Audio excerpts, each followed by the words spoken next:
Hey everybody, this is Harlan Kilstein, and I am here with Steve Rosenbaum, who is one of the grandfathers of the curation movement. He was actually curating before the word even became popular. He was the first person to write a book on curation, Curation Nation, and that attracted a lot of attention. Tell us about the attention it attracted, positive and negative. So you have to start by understanding that curation used to be something that happened in the world by professionals, right? When you picked up the New York Times, they got information from lots of places and they organized it in a coherent way. And you watched the evening news, you read magazines, you read books. There were people that were professionals who we all trusted to be, call them what you will, programmers in television, editors in newspapers, you know, fashion designers who curated things from around the world in terms of tastes. Then the web came along and broke all that. Okay. And all of a sudden, everyone was a maker. And so what happened is that kind of what crept up on us was that everything increasingly that came through Google, through search engines, was uncurated, was unorganized, was raw. Right. And the volume Absolutely. has kind of, there's that famous story about a frog in a pot of boiling water where the water keeps getting warmer and warmer. And finally we all look around and go, this doesn't work anymore. Like, this idea of me searching for news and reading the raw feed of the Associated Press and this fire hose of information is actually kind of horrible. And so curators are the new magic of the web. They're the people that step up and say, you know what? We're going to help you find the things that matter within these ultra narrow niches. And so, I tell people that as a curator, I feel like I wear a cape. I feel like I've got kind of superhero tendencies. And Superpowers too. yeah, superpowers. And that's why the book, I think, has been such an explosive success. Now let's talk about the other side, the people who feel threatened by curation. Um, could you give us a quick run through of who those people are, whether it's newspapers or bloggers, and why? So I think a year ago it was an easier question to answer than today. A year ago, there was maybe even, so 2 years ago, I gave a talk about curationism versus creationism at South by Southwest. Right. And it turned into a screaming match, which Yes, I was yes. not anticipating. Yes, I was surprised to hear that. Yeah. But you went into a community of bloggers and you were basically, in their mind, not necessarily the way it was, in their mind, it's saying, I have the right to go to your blog, excerpt from your blog, and quote you, whereas you have spent years thinking of the single blog post, the world's most perfect blog post, and no one better dare quote it and get traffic from it. I think people that were content creators saw curation as essentially their undoing. And, the argument was that curation would undermine the economics of editorial creation and that all writers and bloggers and creators would essentially starve. And I think we're now in a place 2 years after that where everyone's kind of come to understand that creation and curation are not mutually exclusive. In fact, most of us, if you look at my Twitter stream, I write 2 or 3 original tweets a day and I retweet 10 or 12 things a day. So retweeting is my version of curation. It's finding things in the world that interest me and delivering them to my audience. And original creation is me thinking up thoughts that I think I can share that are uniquely mine. And I don't think my readers of my Twitter stream find those two things in conflict at all. Okay, now let's jump to the area where you have been ahead of the pack for years, and that has been video curation. Until very recently, YouTube's search function was almost non existent. I've done demonstrations of searching for the Rolling Stones and getting um, getting results that had Aerosmith up there and whatever, and no Rolling Stones results. they seem to have worked on that recently, but YouTube is still a mess, and the rest of the search. So what have you been doing with video? First question is, what have you been doing with video curation? Why do you think it's valuable? And we'll move on from there. But want to focus on video curation because that's where you're the king. So, if you don't mind, can we use you as an example for this description? Okay. So you know the dog world. A little bit, yeah. And you're passionate about it. Yes.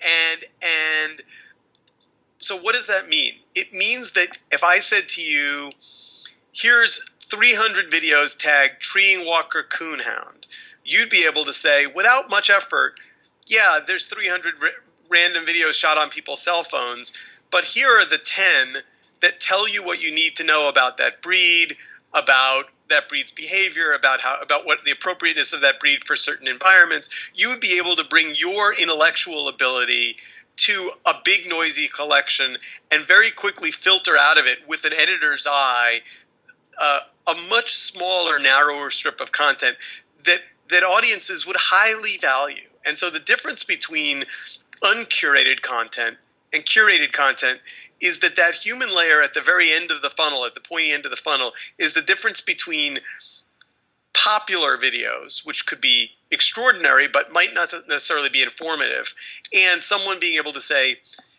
in these 50 breeds, here are 10 videos each that will help you understand what you need to know about this breed. YouTube's just not in that business, the human curation business. Okay.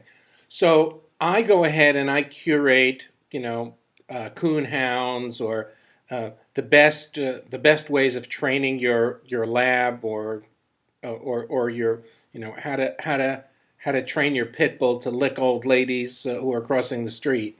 And what does that do for people? So a couple of things. First of all, what we know is that when we say dogs, that there's a whole kind of array of different users who would come to different sites. There's professional dog breeders. There's families looking to get a pet for their children. There's people looking to get service animals. There's like the idea that the word dogs actually defines an audience is kind of a misnomer. And in fact, in this world of nichified content, part of what we're looking to do is give people a better set of tools to raise their hand and say, I'm a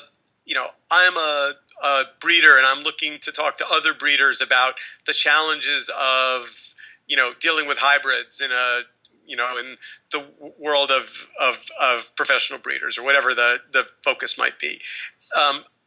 Just as an example, I was talking to someone that runs a very big travel site the other day, and they said, "Oh, you're telling us we should have 50 videos about Paris on our Paris landing page." And I said, "No, absolutely not."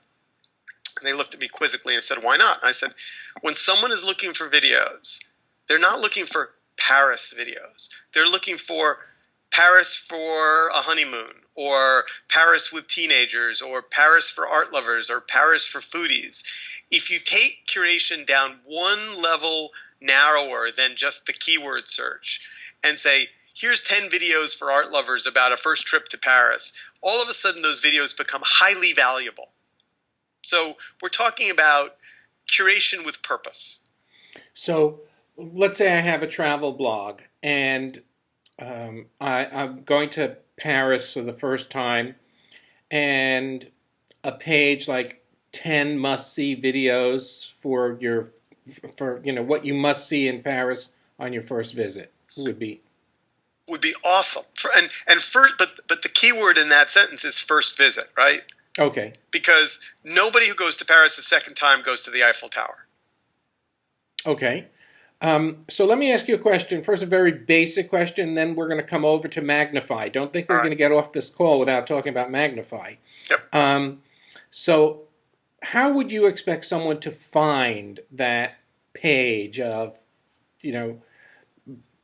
search, that what art to see, videos of what art to see the first time I go to Paris? So video is a relatively new category on the web.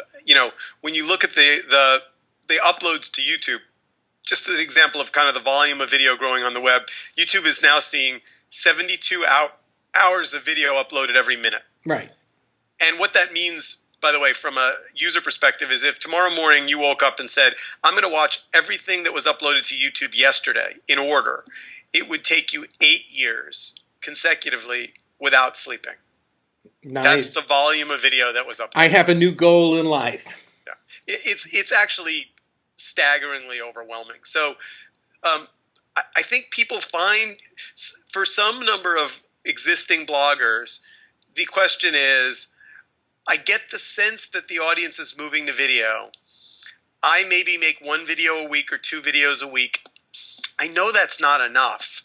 I want to meet my audience's need for more video about my specialty, whatever it may be. I need help doing that. And so we spend a lot of time, I kind of think of myself as a little bit of a curation therapist. I spend a lot of time telling people, don't feel guilty. You know what good video is in your category. Helping people organize it and find it is a really valuable service. It's not stealing. It's not misappropriating. It's not watering down your brand. It's not any of those things.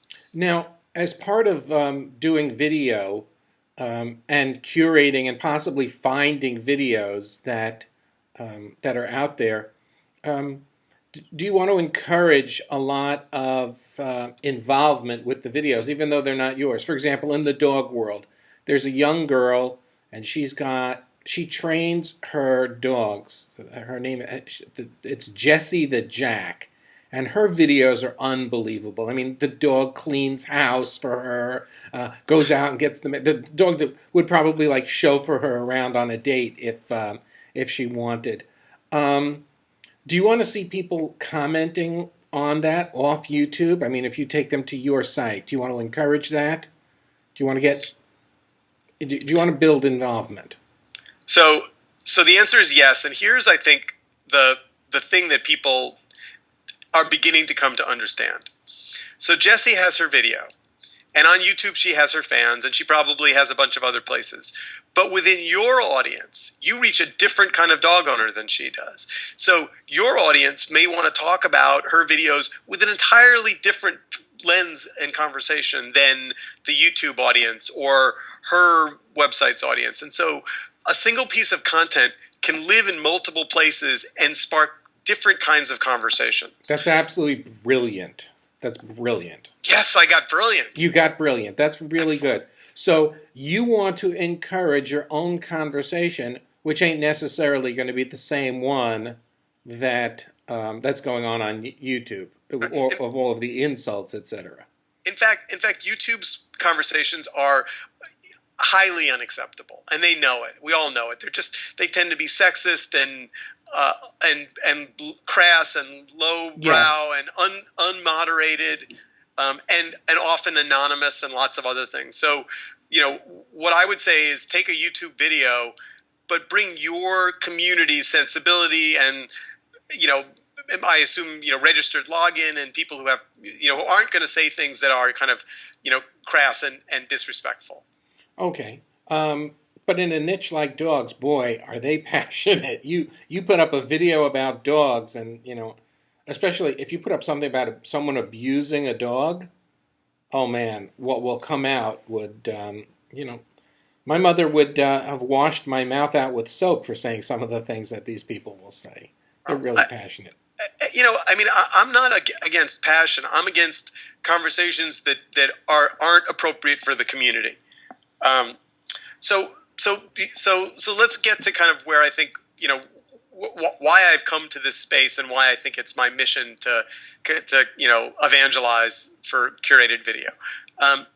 So when Magnify was originally conceived, the question was, if storage and delivery of video was going to live on Moore's Law's curve and going to continue to get easier and cheaper and more ubiquitous over time, what would be the corollary problem that would create, and how could we solve the problem that created? And the answer is, as video gets cheaper to make, cheaper to store, cheaper to deliver, the problem shifts from storage and delivery to discovery and monetization. Right, absolutely. And that turns out to be a problem that's actually fun to solve complex, and that results in a publisher like you getting having a more important role going forward, and advertising and other things kind of coming along. And the example of that is, I'm guessing that big pet brands don't want to advertise on an unknown YouTube video with the keyword pit bull in the tags. But if you gather 20 videos about the care, feeding, and behavior of pit bulls and put it inside your trusted brand and umbrella, a pet company says, you know what, we'll put an ad on that page. And so there's real value in curation, and there's value both for the audience and for the publisher. Now, since we're on monetization, the last time I looked at the Magnify network, there seemed to be a lot of AdSense as a way of monetizing. Have you seen? Gone. It's gone. Gone. And why is that? So when Magnify was conceived, we thought that we would be a free product, and that we would aggregate a lot of high-quality channels, and we would then run AdSense and maybe eventually pre-roll. And what we found was that in that world, the volume of what was being called remnant inventory was growing so quickly that we were getting more traffic and less revenue every month. And we're like, okay, what's wrong with this picture? We're growing and we're making less money. And so we shifted the model. What do you mean about the remnant? Explain what you mean there. Once you get into anything that's programmatic buying, that's either algorithmic or because the Magnify network in its broadest form, anyone could join and anyone could build a channel. And we had, at one point or another, hundreds of dog channels, right? Some were high quality and some were of no quality. An advertiser couldn't come to us and be guaranteed that everyone they were getting through the Magnify network was a high quality channel. Okay. On the other hand, people like you were building real businesses around high quality channels, and so we said we're going to get out of the ad network business entirely, and we essentially shut down our AdSense relationship and went to a pro and an enterprise model where we get paid as a service provider. We don't sell advertising. We simply let our partners be in the monetization business. Okay, so if I get a site through Magnify, your Magnify tools go out and find videos from all over the net, right? Bring them in for me, and I select which ones I want to use. I don't use everything. Is that correct? Exactly correct.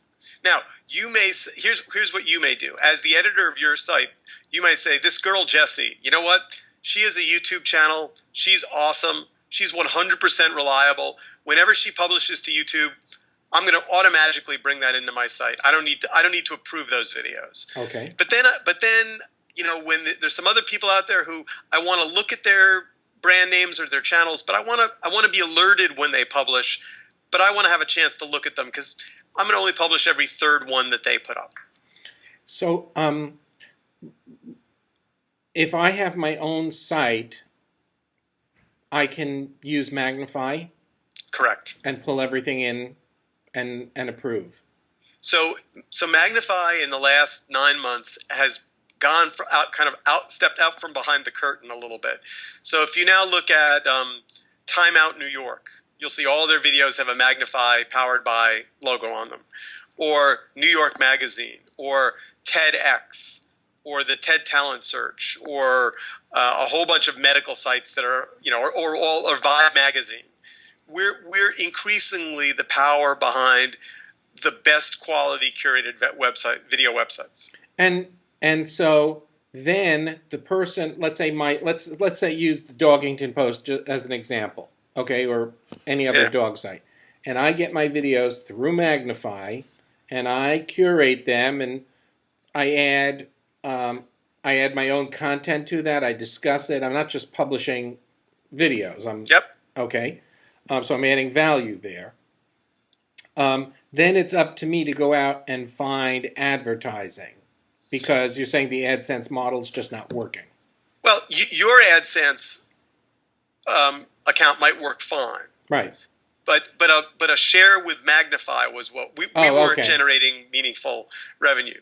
You could put AdSense on those pages. If you bring in AOL videos through us, they run their own pre-roll ads, and you get 50% of all the revenue from those.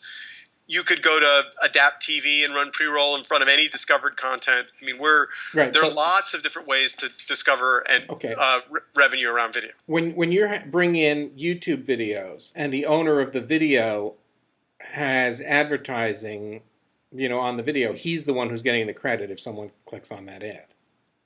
Correct, but at the moment, what's surprising is there is no pre-roll in front of embedded YouTube video for all intents and purposes.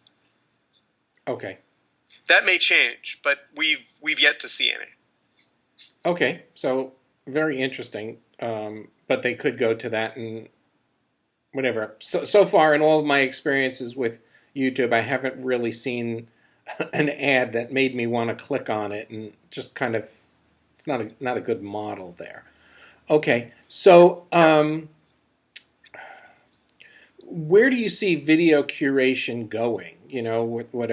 With across the web. Do you see that there being a problem? I know that some sites have policies like Vimeo doesn't want you using anything on a commercial site.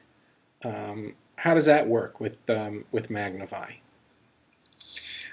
So they want a license. They want a special license. Yeah. So a couple of things. We think that the shift that's going on, really what I would say is what you're seeing is the resurgence of the publisher as part of the ecosystem. So, increasingly I think what people are finding is unedited, uncurated content sitting in a big pile on YouTube or Dailymotion or anywhere else is just not that valuable to a consumer. And consumers increasingly are being drawn to places like AOL, which does a good job of curating content from multiple partners. So I think you're going to see advertising begin to shift toward high-quality partners, Dogington Post being a good example, that do a good job on both creating content and have an audience that's passionate and engaged, and also do a good job of aggregating and curating. And video is part of that. I don't think we're talking about video-only sites, but I think you're going to see curated video on most mainstream media in the next 24 months. And I think you're going to see more and more vertical niches that become profitable in the next 24 months. So you would see that these sites becoming valuable. In other words, like these curation sites, just curation sites in general, are starting to go for 9 figures. It's crazy. The guy from Bleacher Report sold their site for somewhere between 180 and 200 million, and now he said, I'm going to do it again and become filthy rich. Like 200 million wasn't enough. Yeah. Because he had to split it with other people. So it wasn't enough. He's going to do it again. Do you think that video curation is going to get into that category of being like that valuable? If I created a site that was training every breed of dog by breed, training your Irish setter, training your corgi, training your... So you asked 2 questions and I want to split them out. Let's talk about Bleacher Report first, and then we'll talk about training your X breed. So Bleacher Report and SB Nation and now Vox Media did a couple things right. One, they had a rabid fan base. They aggregated and curated from, they had a good, easily curatable series of inbound feeds. And they had a category that advertisers flock to, which is professional sports. Home run, I don't want to call it low-hanging fruit. I write at length in the book about SB Nation, which I think was and remains brilliant to this day. And I think Jim Bankoff is a terrific entrepreneur.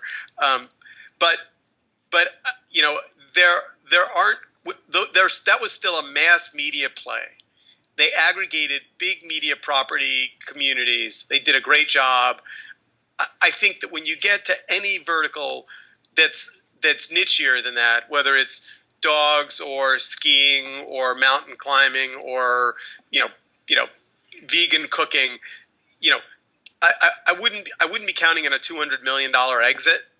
That being said, I think that if you were to sketch out on a whiteboard what a site of How to Train Your X looks like. What kind of revenue would come from advertisers that want to sell to that clearly defined audience? And then could there be a newsletter or a premium product that for an extra, $9.95 a year, $15 a year, you get, a different level of content, you get some consulting, you get to be part of a community that the free product doesn't offer. I think I think you've just described a business that I would invest in. Okay, wow. Sounds good. Now, the other question there was, do you think that these things are going to be valuable, but not to the same degree of, let's say, a Telecrunch or something like that? And it's not that I mean to say that I don't think they're going to be. I just think that, I think big exits are a little like saying I'm going to make a hit television show, or I'm going to have, I'm going to design a piece of clothing that's going to become the it piece of clothing. Like, it's a little bit of a unicorn, right? I mean, I think you might. I'm not saying that wouldn't happen, but, and by the way, dog owners might be as passionate as sporting team owners, so I could be. Maybe I'm wrong about that. They're equally as passionate, or we call it an insane niche. Do they spend money at the same level? Actually, dog owners are spending more during the recession probably than any other group because it's a member of their family. Yeah. I'm not sold that dogs and sports are analogous in terms of market size, but you probably could get me there with a little bit of data. Okay. I mean, I'd have to compare beer sales in the U.S. to dog food sales in the U.S. I think that they're close, and if I think people have too many beers, they start using the dog food and don't even notice the difference. That's very funny. Steve, But to your point, the thing about niches that's exciting to me is, if you show somebody a niche that they're not in, they will tell you it makes no sense. If you say to a non-dog owner, this is the amount of money I spend on my pet, they will say that's insane. But once you're in that niche, and whatever that niche is, whether it's knitting or yoga or mountain climbing or ice fishing, once you're in it and passionate about it, it makes sense to you. Okay. I have two questions for you. First question is, I don't know that you've ever been asked this question before. Maybe yes, maybe no. We'll find out. And that is, what is Steve Rosenbaum's personal method for staying on top of what's going on, what's happening online? What's your daily thing? What tools are you using to stay current on top of just anything in general? So you're right. I've never been asked that. Do you think it's a good question? Does it get like that? The answer is it's a little bit of a work in progress. So I have a couple of rules. One is I never feel guilty about missing something. People say to me, "Did you see that thing in the New York Times about Cisco and video?" No, thank you for letting me know. Now I'll look at it. Like I consider my network part of my early warning radar, and I've let myself acknowledge that the volume of information in the worlds I care about exceeds my capacity to consume it all. So I never go to bed feeling like, oh, I missed something, or wake up in the morning going, I have to see if I missed something. The second thing is, whenever I can find a curator who curates a space that I'm interested in, I unsubscribe to every newsletter in that space, and I just pick a curator. So my example of that is, I don't know if you follow a guy named Jason Hirschhorn. Not yet, but I will. So Jason was the head of MySpace. He was at MTV before that, and he ran I forget the name of the Slingbox. Okay. And he publishes a daily newsletter called Media Redefined. It's free. He publishes about 50 links a day. I don't know how he does it. He reads voraciously. And I trust him to help me find the snapshot of the day. And I don't read everything he links to by any means, but I glance at it every day. It's part of my daily news diet. And as a result, I search much less, and I trust Jason to surface things for me. So he's one of the curators that you rely on. Exactly correct. Okay. I'm religious about unsubscribing to noise that I like. I'm pretty. If you send me 3 things in a row that don't meet some need for me, a newsletter or a link, I'm hitting that unsubscribe button. Well, that's probably a really good piece of advice. Last question for you, because we're coming to the end of the time that you were so gracious with, is if people want to follow Steve Rosenbaum, where do they follow what you're doing? So there are different flavors of me. This is to let all the stalkers out there know. Yeah, well, I don't mind being stalked. Okay. So I'm pretty active on Twitter, and my handle is @Magnify. @Magnify, okay. I write on a weekly basis for both Forbes and Huffington Post, and you'll find that they're different.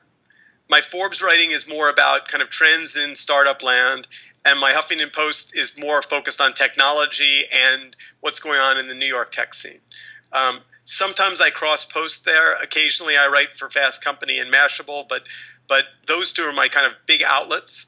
And I'm always on Twitter and happy to DM with people. I like being able to be an advisor and friend to startups. I think that we're at the beginning of a very exciting new chapter in the web, and I'm delighted to be alive to see it begin to kind of blossom. Okay, and if somebody wants to check out what's available for them or to work with you at Magnify, they go to, at magnify.net. Magnify.net, and there's an email. You can either just post to Twitter and I'll get back to you, or someone here will get back to you, or you can go to, there's a sign up for enterprise information right on the homepage, and someone will get back to you right away. And we love working with people that have new ideas around video, and every day. And one word to summarize the future of video curation in your mind. One word? You could use 2 if you have to. Yeah. Essential. Essential. All right. Well, this interview was essential for anybody wanting to understand video curation. Thanks a lot for making yourself available, and we did it in one take. Harlan, great talking to you. Thanks for asking. Take care. Bye-bye. Bye.